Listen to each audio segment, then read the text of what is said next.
chittasya padena vacham malam sharirasya cha vaidyakena yopakarottam pravaram muninam Patanjalim pranjaliranatosmi. I prostrate with folded hands before Patanjali, who benefited mankind by delivering yoga for mind, grammar for speech, and by removing impurities of the body through medicine. So now we will continue with our study of the Patanjali Yoga Sutra. In the last class, we were studying the significance of the pranava, of Omkara, as has been described in the Yoga Sutra. The sutra's number was 1.27. The 27th sutra of the first chapter indicated that tasya vachaka pranavaha, that the name of God is Om. That why this specific word has been chosen, how this word is eternally associated with the concept of God, and how this word, apart from its significance, apart from its spiritual significance, it has some practical value. That this is such a word which creates a wonderful calmness in us. As this word is the least differentiated sound, it's just like the sound of a gong. When you strike a gong, you will find that the sound gradually merges. It just vanishes gradually. And it creates a very soothing effect. If while breathing out, we can visualize that the sound is gradually getting merged. And while it is getting merged, it is not coming out from the mouth as in the ordinary sound. It is as if going to the crown of your head. This, we find, as has been indicated in the commentary, gives a special effect which helps to calm down the mind, and easily it helps to attain concentration. So, when repeating the Omkara, it shouldn't be mechanical. In that word, as in the last class we were discussing, is encoded the concept of God. If we keep that concept in our mind and continue repeating, then a wonderful spiritual growth starts unveiling in our life. That's the idea which will be spoken of in the next sutra. In the 28th sutra, we will refer to the text by sharing the screen.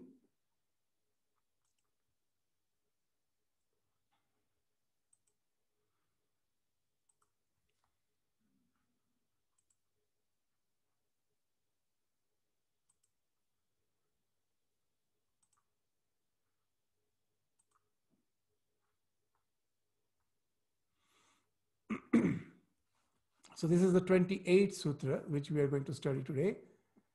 That once we have the clear about of God that was enunciated in the previous two sutras, that klesha karma vipaka ashay aparamrishta purusha ishvara, that he is untouched by the afflictions in the form of raga, dvesha, abhinivesha.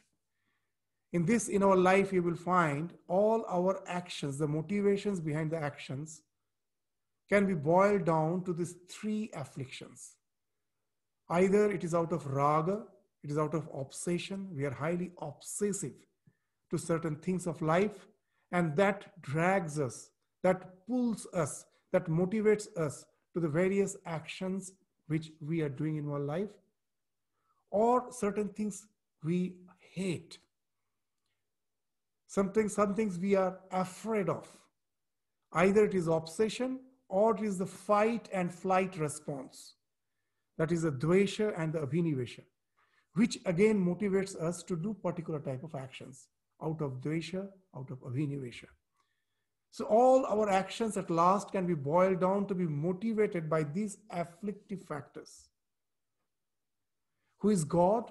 Who is eternally in the past, in the present, in future, is never afflicted by these afflictions of obsession and aversion and fear.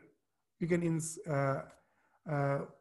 modern psychological language, we say one is obsession and dvesha vinivesha as the fight and the flight response. The God is never, as is beyond ignorance. The question comes that yes, even an ordinary human being through the spiritual evolution can reach that state. A yogi can reach that state. Then what's the difference between Ishvara and the yogi who has reached that state? The difference is the yogi at certain point of time was bound, was because of the prevailing of the ignorance, was under the sway of the afflictions. The afflictions were motivating him for his actions. Yes, through the spiritual practices, he has gone beyond that. But in the past, at some point, he was influenced by the afflictions. So we cannot say that the yogi is eternally beyond the afflictions. Or maybe some of the Purushas, some of the spiritual individuals, some of the individuals might be there, conscious principles might be there who are yet to fall under the sway of ignorance. But there is no guarantee. In future, they may come under the sway of ignorance. But for God is a Purusa Vishesha. He is a special Purusha, unique Purusha in the entire creation for kalpas together, for the cycles of creations together, in each and every cycle. He is the one who is never bound, who is always beyond the ignorance. So that type of Purusha is the Ishvara, who is never touched by the ignorance. So that was the one factor we studied. Klesha karma vipaka ashray aparamrishta. He is Ishvara. And the next sutra which we studied is that in him the omniscience becomes infinite. So that's the 25th sutra that we studied. Tatra niratishayam sarvagyatva bijam. Means we all have that potency, that potentiality of infinite knowledge. But it is the afflictions which restricts our knowledge. We won't go to the further discussion how afflictions restrict our knowledge. It creates biases. As in the last class, you may remember that it's a very common allegory used in Vedanta as well as in yoga. That there is a stump somewhere in the park, in the twilight hours. The tree has been cut or it has fallen in some storm. Only the stump is remaining. Now that stump in the twilight hours, because of the insufficiency of light, is seen variously by the various peoples as per their afflictions, as per their biases. The one who came to the park in search of his beloved one, that they were supposed to meet there, and the person was in search of his beloved, and seeing the stump, he is deluded. He thinks that is the beloved standing there. A small child, after the play was over, the game was over, was in search of his parents. Now with the parents, he has to go back to home. She or she has to go back. Now from a distance, the child sees it as his parents. The parent sees it as its child. A thief was running away in fear of the police, being caught by the police. And from a distance, the thief thinks the stump to be the police. And the police who was in search of the thief thinks the stump to be the thief. What actually this example indicates that as per our bias, the stump is stump. The true knowledge is it is a stump. But as per our afflictions, we create various bias and that limits our knowledge and our knowledge gets distorted. Though we all had that inherent power to see the thing as it is, the kleshas has actually filtered our knowledge, has distorted our knowledge. But God, through eternity, was beyond kleshas. So for him, knowledge is infinite because there is no filtering factor. There is no klesha. So there is no filtering factor. So he is the omniscient being through eternity. And again, the question comes, then what about the yogi who through spiritual practice have reached that state? He also becomes omniscient. Yes, he also or she also becomes omniscient. But there was a time he or she was having limited knowledge. The knowledge was filtered because of ignorance, when he or she was in the sway of ignorance. Through spiritual sadhana, they've reached the state where they're beyond the afflictions. Now they have attained that omniscience. But a time was there where their knowledge was limited. That's why that wonderful definition of Swami Vivekananda, education is the manifestation of perfection already in man. Religion is the manifestation of divinity already in man. That perfection, that divinity is already there. It is encapsulated. It is covered up because of the distortion, because of the ignorance that distorts, that biases, that creates the bias of and doesn't allow the knowledge to find expression in its real sense, in its real nature. It gets distorted, it gets filtered. Once that covering is removed, you get the real knowledge. In this world, whenever any real knowledge we get, we say it's a discovery. Like Newton discovered gravitation. The gravitation was not something which was not there before Newton. It was there eternally. It is one of the laws of nature. It was there eternally. But there was a covering of that knowledge. For the human beings, for the humankind, we were not aware of that knowledge. What Newton did, he discovered, removed the covering. So the knowledge is something inherent.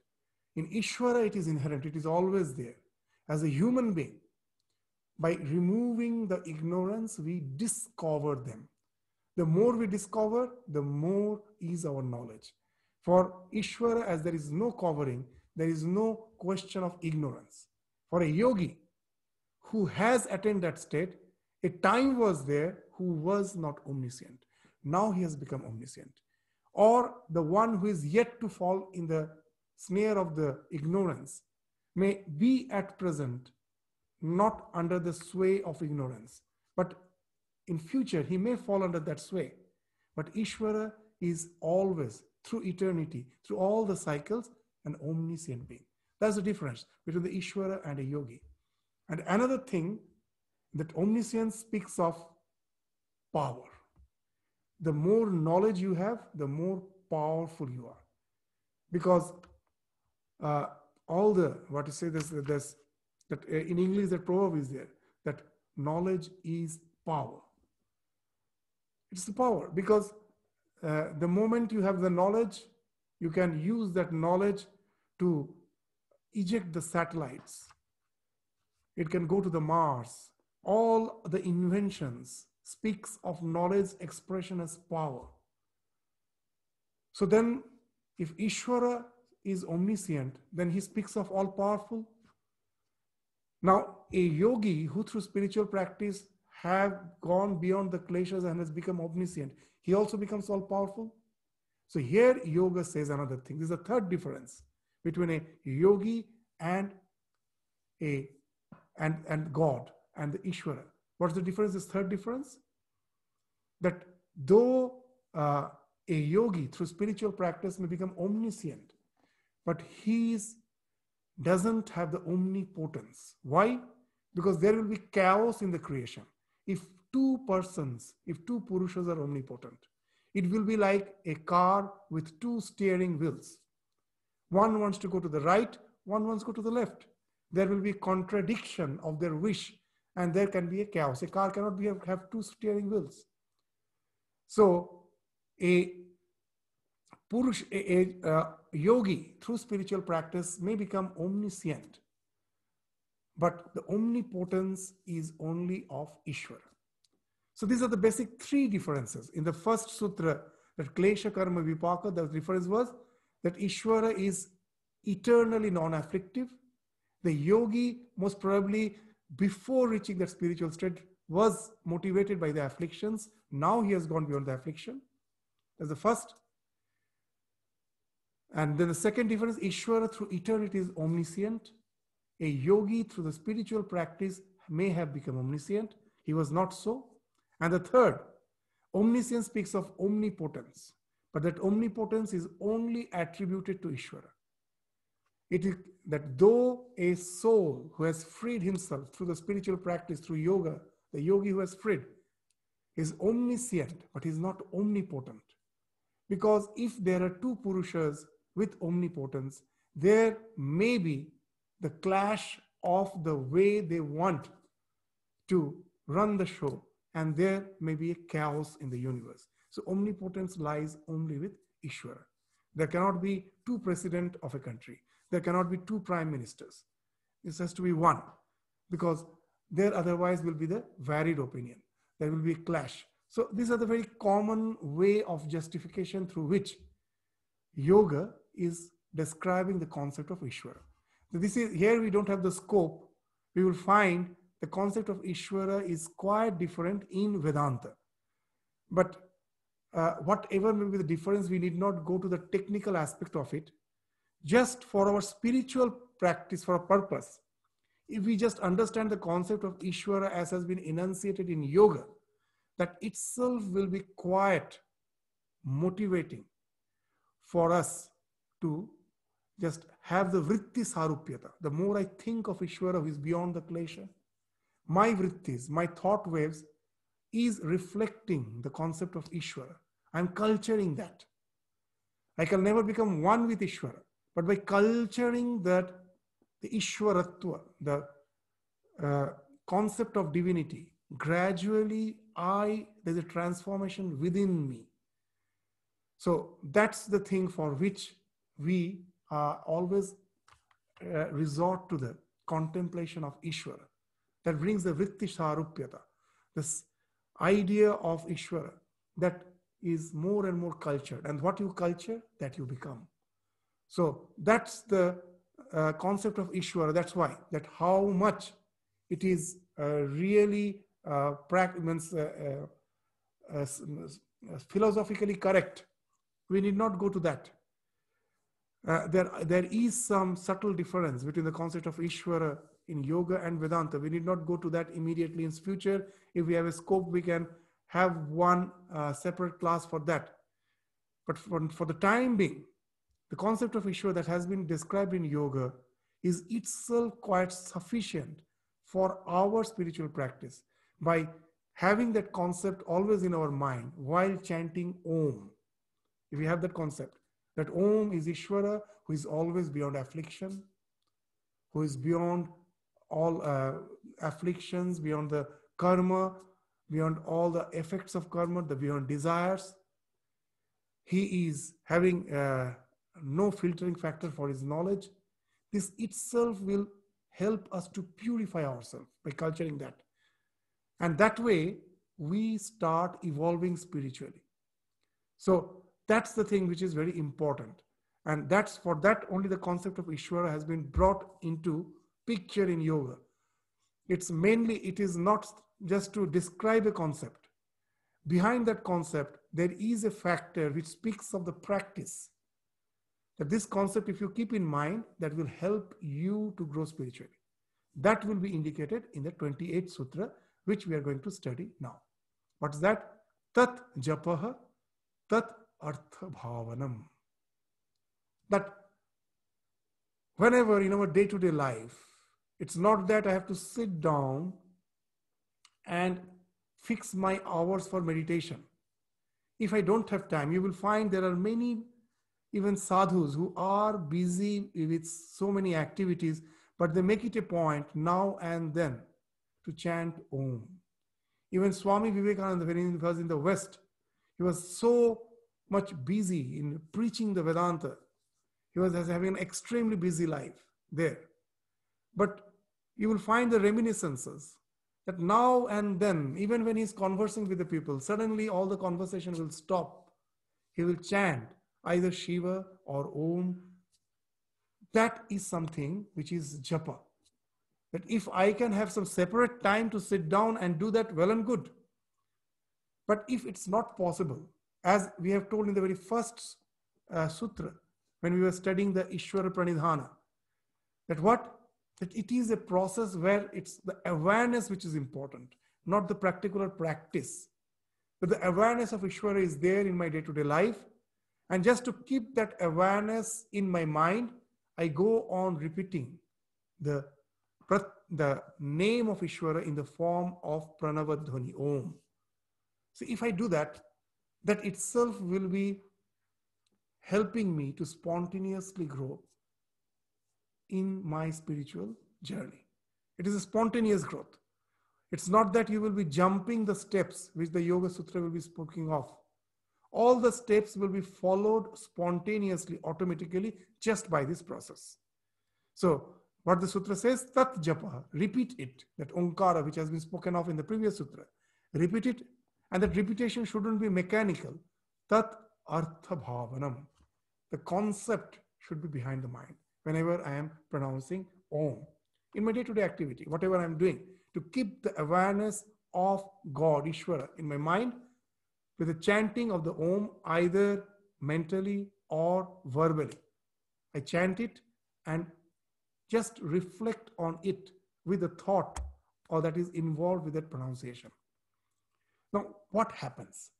Now, as I told, the concept of Ishvara in yoga is something very distinct.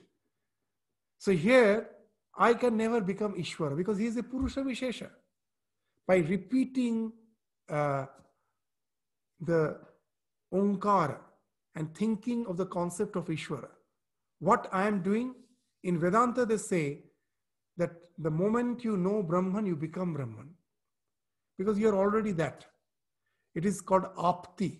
But here this process is prapti. It is not apti. Because I can never become Ishvara. But I can attain something. What's that? Attainment? So it is called aham graha upasana. I can never become one with Ishvara.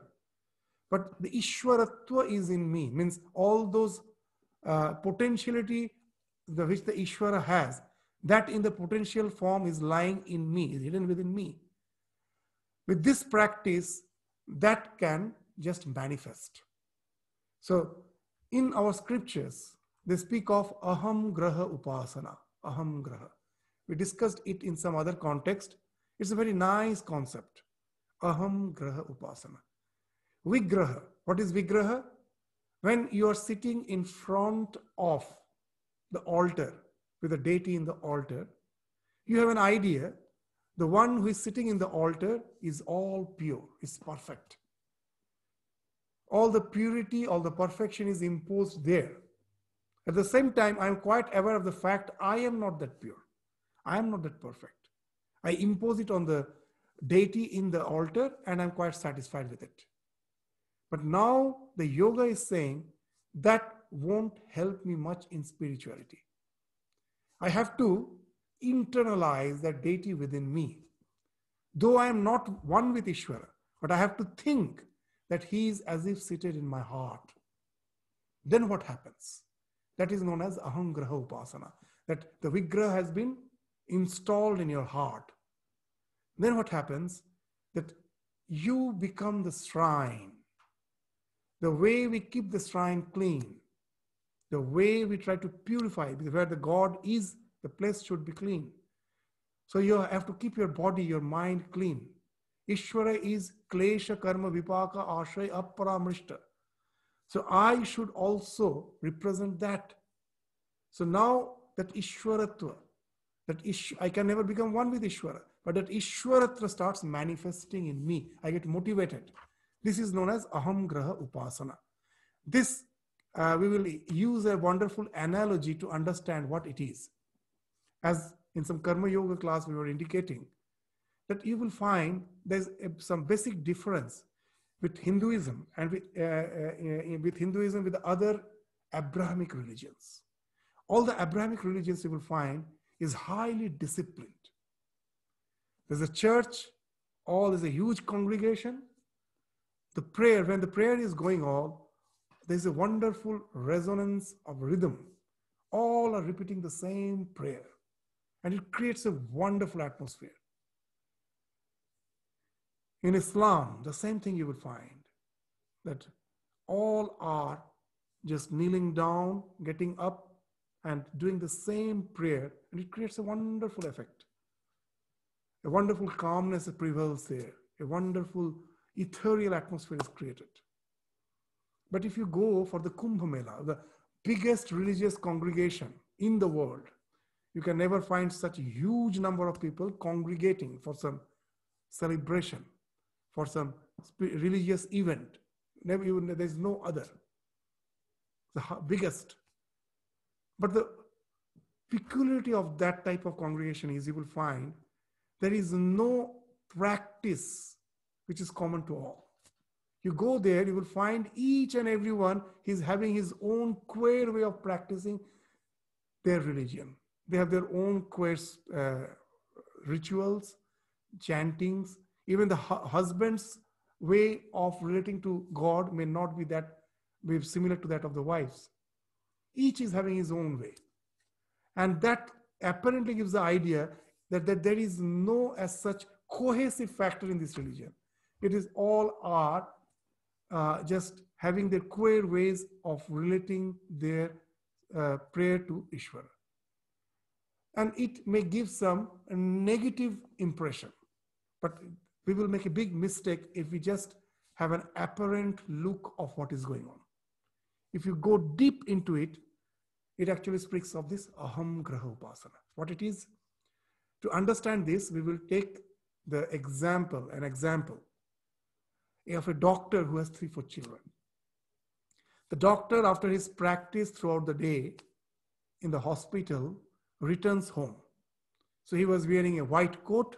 He opens that white coat, keeps it aside. The stethoscope also he keeps aside, opens his shoes, and now he is relaxing. And all the children, the 3 or 4 the children, they come running. One will take the white coat and wear it and go around the house as if the small child is the doctor, as if posing as if it is a doctor. Wearing the father's white coat, it is moving around. The other child has taken the stethoscope and put it on his ears, put it on his neck, moving around. And then another child came. The common practice, you will find the children never wear their own shoes. It's always the elderly person's shoes they will wear, and this child now wears the father's shoes and is moving around. If the father is having tie, that also someone will be wearing it. Now it is all childish act. Just by wearing the white coat, or by taking the stethoscope, or by wearing the father's shoes or the tie, one doesn't become a doctor. But the father is happy. He knows very well by all these childish acts, they're actually developing a motivation within that one day we have to become like our father, a very reputed doctor. So all these childish acts, they're all queer acts, childish acts, varied acts. They're not same. Someone is wearing the coat, someone is having the stethoscope, someone is wearing the shoes, all various way of relating to their father. These are all queer acts. But behind all those acts are not important. Behind all those acts, the motivation is important. That we have to become like our father. So that's why how you relate to the divinity, there we find that in yoga, in Hinduism, there is no such regimentation, no discipline. You relate in your own way, the way you feel, either the way which appeals you, you do it. There is no harm in it. It may appear apparently to be queer, but the thing which it is doing, it is creating that motivation. And that motivation is enabling me to manifest the Ishwaratva, the divinity, which is within me. As Swamiji defined nicely, religion is the manifestation of the divinity inherent in man, already in man. I may not be Ishwara, but that Ishwaratva, to like Ishwara, to become Klesha Karma Vipaka, to have that omniscience, to have that compassion, is possible for me as a human. It is there lying potentially hidden within me. I can manifest that, and for that, this is the practice. Tat japa, tat artha bhavanam. This results in that aham graha upasana. And you will find that when you're doing that in all our religious practice, they say the heart is the best place. Think of the Ishvara as if enshrined in your heart. Why? Why this heart is so important? You will find a wonderful thing. I will just relate an incident in the life of Swami Vivekananda. Swami Vivekananda was yet to become Vivekananda. He was Narendranath visiting Ramakrishna, and another disciple of Ramakrishna, his name was Turiyananda. His name is Swami Turiyananda. Before his pre-monastic name is Hari. So now Hari Maharaj, he was yet to become a monk when he was visiting Ramakrishna. He was very austere. For him, spirituality was synonymous to austerity. Very, very austere life he used to lead. That his food habits, his sleeping habit, everything was disciplined with some severe austerity. Apparently, it appeared that he has no emotions. He lost his parents when he was young. So Swami Vivekananda also most probably, and as Naren, thought that way. One day he asked, "Do you love anyone?" Turiyananda, as a pre-monastic, his name was Hari. So Hari replied, "Yes, I do love." "Whom do you love?" "Well, I lost my parents when I was young. But my elder brother's wife, she brought me up. She's like mother to me. I really love her. I revere her. I love her." Immediately Naren told, "You're really fortunate. If you had no one to love, I would have called you a wretched person with no scope for spirituality." It's a very wonderful thing, what Swamiji is saying. Even in our meditation, which we do in the guided meditation, you will find, first we ask that try to think of someone you love. The moment you try to think someone you love, immediately you will find if any part of your body is having any feeling. It's the heart. Love flows from the heart. So first you think, if we just say, meditate on God as if sitting in the heart, it makes no sense to many people. But if you say, "Do you love anyone?" You say, "Yes," think of him. Immediately you will find the feeling is emanating from the heart. Now you got the center. Now let go of the person. Think of God sitting there. What happens, that now the thought of the God gets related with that emotion which you already have for the loved person. And once you can link God with that emotion, then only the meditation can become spontaneous. For most of us, meditation is never fruitful because we think it is a matter of will. That my mind is distracted, willfully I have to force and keep it focused in one thought. It's good at the beginning, but this should get converted into emotion. Otherwise, meditation can never be spontaneous. Just the way a mother, busy with all her duties, never forgets the child. Maybe the child is in school, will return from the school late in the evening. Whatever the mother is doing, preparing food, she's constantly thinking of the child. Why? Because there's an emotional bond with the child. The mother never has to sit down and meditate on the child lest she forgets the child. It never happens. It's always there. But the emotion is, meditation is spontaneous. The thought of the loved one is spontaneous. So that's why this tat japa tat artha bhavanam. It is something which has to be done thinking of God enshrined in your heart. Then what happens? It first, that aham graha upasana happens. It develops you in the motivation, and it creates that emotional bond, making the meditation spontaneous. So this swadhyaya means this repetition. This leads to the yoga, union with the divine, union with God. Another thing which is very important, that we as a Hindus, sometimes you will find that most of us have that idea of divinity with a form, rupa. That also in yoga is described to be highly effective. That if you cannot think of Ishvara as something abstract, you can even imagine him in any form you like enshrined in your heart. How it helps. You will find that these explanations are very scientific. What they say is very important. That our thoughts have two components. Any thought is nama and rupa. The moment I am thinking of you, immediately your picture comes to my mind. Nama, rupa goes together. So the thought has two components, the name and the form. So now if I say that Ishvara is beyond form, yes, it is correct as per the ultimate knowledge is concerned, is beyond form. But now when I try to think of him just as a concept, as our thoughts have two components, the name and the form, what happens? Though I may be repeating Omkara or any other name of the Ishvara, which I have internalized as my practice, you will find it happens very common that mechanical repetition is going on, but my mind is visualizing something else. So now to make the meditation really effective, that let me take care of both the components of my thought, the form as well as the name. So there's no harm to think of Ishvara in a particular form.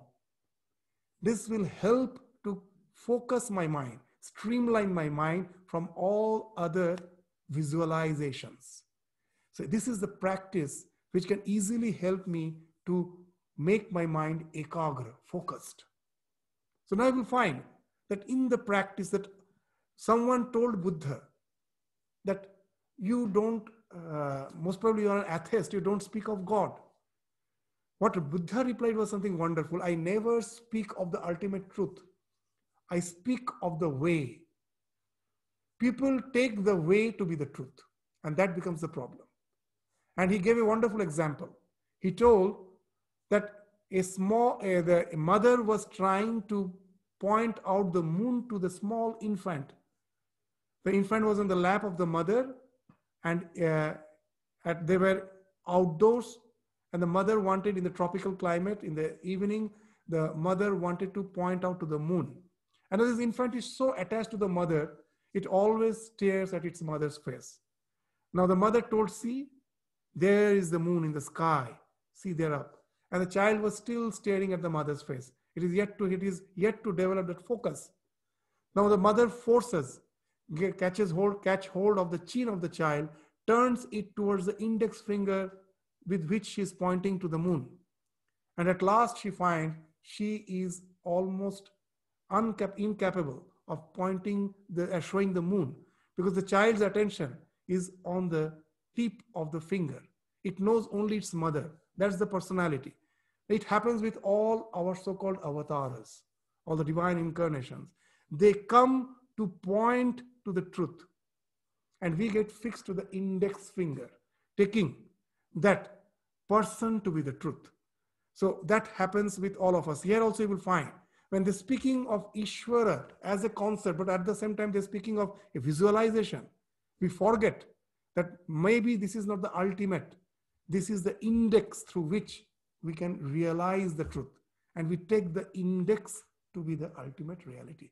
And that's how we get deluded. But if you can understand that in the proper context, you will find it is actually a very scientific process speaking of this spiritual evolution. If you can follow it, it can led us to the spiritual evolution very scientifically.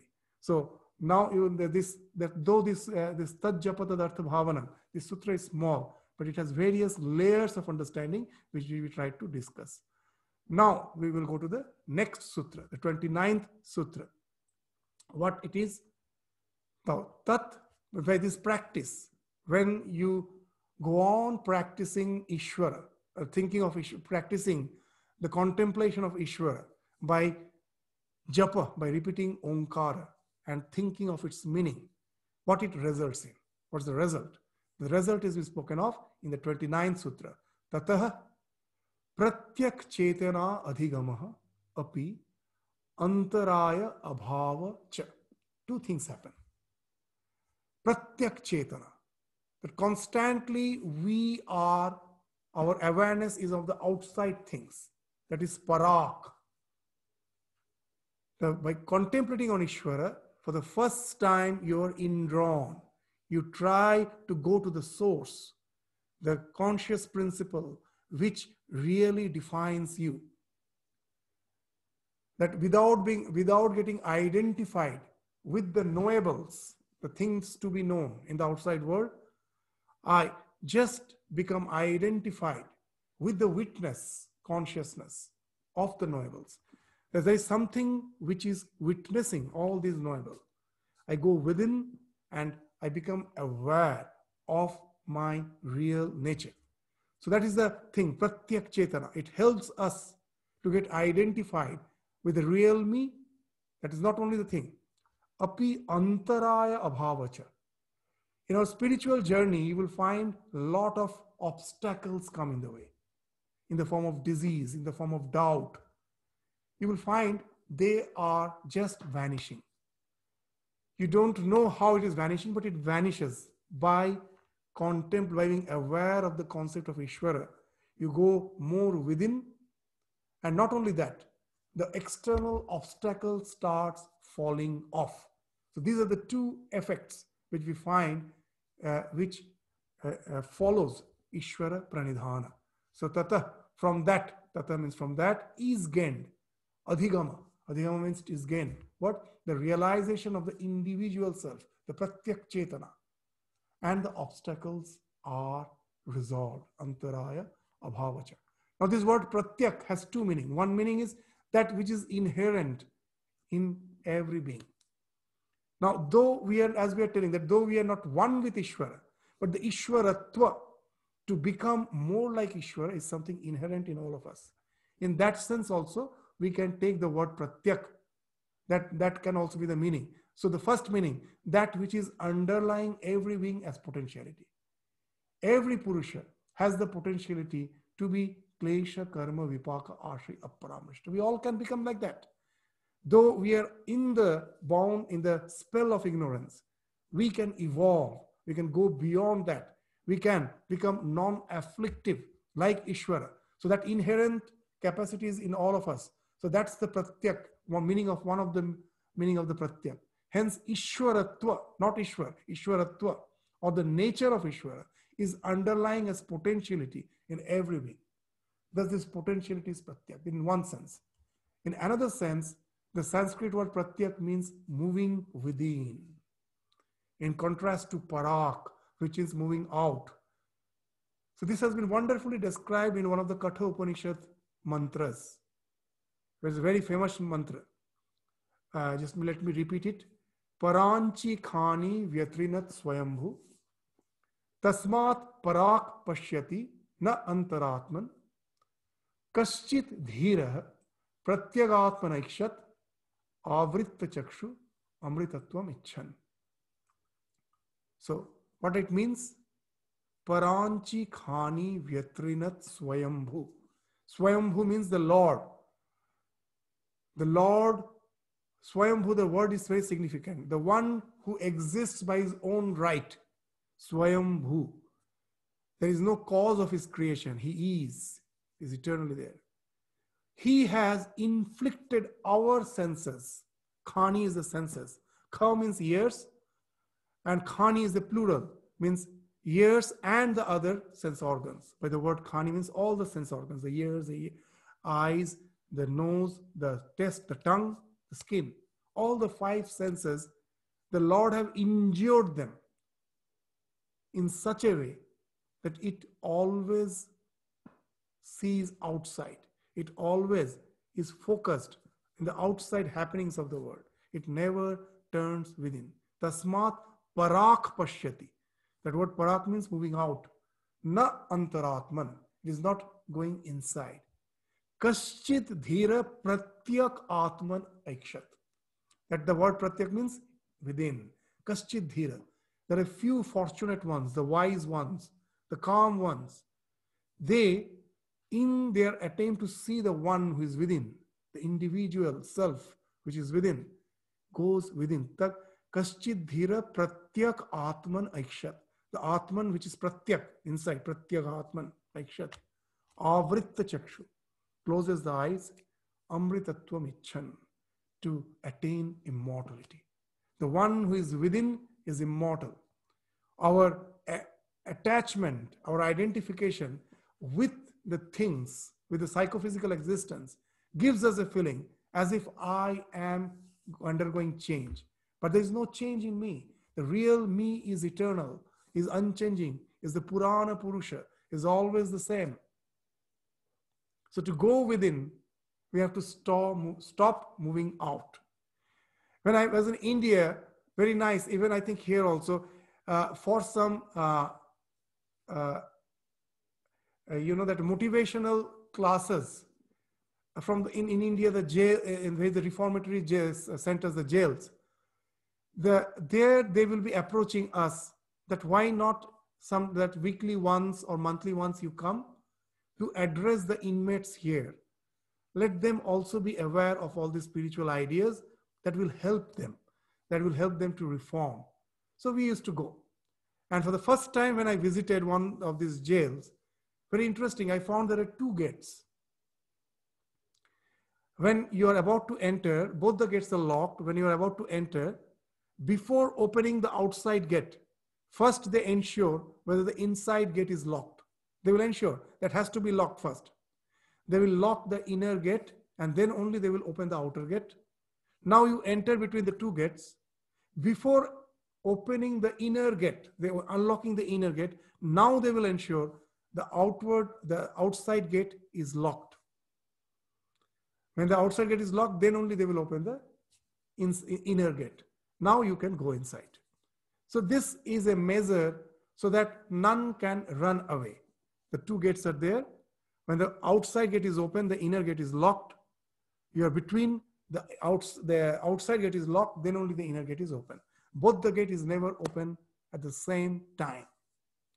The same thing happens here in our psychophysical existence. These five senses are the external gates. And there is a gate in your heart. There is a gate. We don't know. It is always locked because all these external gates are always open, through which we are this as if devouring the entire world, getting identified with them. What's the way to open the gate which is within, which is in your heart? First, we have to close these external gates. That's what is indicated by the word avritta chakshu. You have to close them. Then only this heart gate can be opened. You know, the Indian shrine, there's all the Hindu temples. If you go, a wonderful thing you will find. That sometime you will find that the sanctorum's door, the Garbhagriha's door is closed. And you ask why? No, some offering is going on. So that also is a wonderful idea. In Belur Math, you will find that there are 9 gates, 9 doors around the sanctum sanctorum. They actually speak of the 9 openings: 2 eyes, 2 ears, 2 nose, means 6, mouth 7, and the organ of evacuation and the organ of regeneration. These are the other 2 openings. It's 9. These 9 gates are there. So the sanctum sanctorum also has these 9 gates. When you have to offer something to the deity sitting there, those gates has to be closed. Why? There cannot be communion with the one who is sitting in your heart unless these doors are closed. So this gives the idea of parak and pratyak. So here, with the Ishvara Pranidhana, this diving within happens naturally. The more you commune with God, the concept of God, the one who is klesha karma vipaka, then what happens? It becomes conducive to the attainment of the concentration and discrimination because of the vritti sarupyata, because you also get identified with the concept of Ishvara. You start culturing that concept getting internalized immediately changes your way of living, your nature. More and more, you start identifying yourself with the one who is within, the pratyak. Instead of getting identified with the things outside, you start becoming identified with the witness consciousness, and you get identified with the knowables. So that's the idea which has been spoken of when they're speaking of pratyak chetana adhigama. With the help of Ishvara Pranidhana, it happens spontaneously, as has been spoken here. So Ishvara, so now what is that as a conclusion to the discussion, what we can say, Ishvara is a calm, composed being, engaged in the contemplation of self. So his pranidhana is conducive to the attainment of concentration and discrimination or viveka, which ultimately leads one from identification with the knowables to the witness consciousness, unidentified to all knowables. So that's the one of the result which follows from Ishvara Pranidhana. The other thing is Antara Abhavacha, Antaraya. Many hindrances are there in spiritual life. They start falling off. Now we will share the screen for another PowerPoint presentation. We will close this and share another to go to the next sutra. We will just have the literal translation of that sutra. Most probably the discussion will be followed again in the next class. So let us go to the sutra and refer to the sutra which has been spoken of.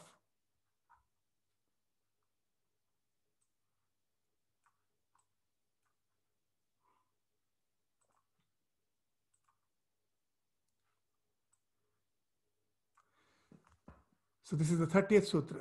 So what are the obstacles which has been spoken of in this sutra, which can be obliterated, which can be removed, which gets removed automatically because of Ishvara Pranidhana. So what are those impediments? Vyadhi is the first, Sthana is the second, Samshaya the third, Pramada the fourth, Alasya the fifth, Avirati is the sixth, Bhranti Darshana is the seventh, Alabdham Bhumikatva is the eighth, Anavasthitwani is the ninth, Chitta Vikshepacha Antaraya. So these are 9 types of Chitta Vikshepa, this distractions has been spoken of as the impediments for spiritual progress, which are removed, obliterated by Ishvara Pranidhana. So what are they? Vyadhi is the disease. Restlessness in spiritual life, when we try to concentrate our mind, we find like a spring, it is just revolting. It just wants to again go back to its monkey state of existence, the monkey mind, that restlessness, that's the sthana. And then doubt comes very often, whether these all practices have any meaning, whether the spiritual truths has been spoken of really has meaning, or it is all the imagination of a fertile brain. All those doubts come. Lack of proper understanding, the pramada. Even if I don't have the doubt, samsaya, the way I understand is something, there's a lot of fault in it. I don't understand it properly. There's a lot of gap in my understanding. So that is the lack of proper understanding is pramada. And even if I have some good understanding, then lethargy comes, alasya. I don't feel like practicing. And even if I'm practicing, I cannot get rid of the old bad habits. That's the non-abstination. And then in this situation, sometimes we may get a glimpse of some higher spiritual knowledge, and I think I have attained everything. That is Bhranti Darshana, the deluded notion about attainment, that I have attained. And then sometimes I am not deluded. I am aware of my non-attainment. This is alabdham bhumikatva. I attain and again I fall back. Though I attain to a certain extent, again I fall back. So that is alabdham bhumikatva. That alabdham bhumikatva, very nicely Sri Ramakrishna used to give an example. That some small children, mischievously what they did, they tied one piece of brick, piece of stone on the tail of a mongoose. Now the mongoose hole, the where it is to stay, was bit up the wall. Now when it was roaming about, it never felt the weight of the brick. But the moment it tried to reach to the hole, the weight of the brick, the weight of the stone was pulling it down again and again. So that is the alabdham bhumikatva, that we feel that we are progressing to a certain extent, but the old habits pulls us down again and again. And that's what has been spoken of as the non-attainment. And falling away from the state when often. I fall down and I cannot attain the state which I have attained once. That is non-attainment of that state. So all those things are, all these impediments are something that any spiritual practitioner is aware of, which is highly frustrating. We sometimes think that most probably we can never get rid of it. My samskaras are not sufficient to really fight against these impediments and to get established in spirituality. Here the Yoga Sutra is confirming to the fact that Ishvara Pranidhana can help us to get rid of all these obstacles spontaneously. Gradually they get removed without any conscious attempt on my part. So one by one, we will take up that Vyadhi, that how Ishvara contemplation, that Ishvara Pranidhana, the special type of contemplation on Ishvara, which till now we have discussed, can really help us to get rid of disease. It has been found that many will find miraculous cure just by faith. Know it for certain, it actually speaks of a science behind it. It is not something miraculous. There is a science behind it. It really happens. That Yoga Sutra will be discussing that. So we will take all these impediments one by one and try to find out that how Ishvara Pranidhana helps us to transcend all these impediments. So with this, we stop our discussion today. Namaskar, Swamiji. Thank you again. Good night. Good night. Hari Om, Swamiji. Hari Om.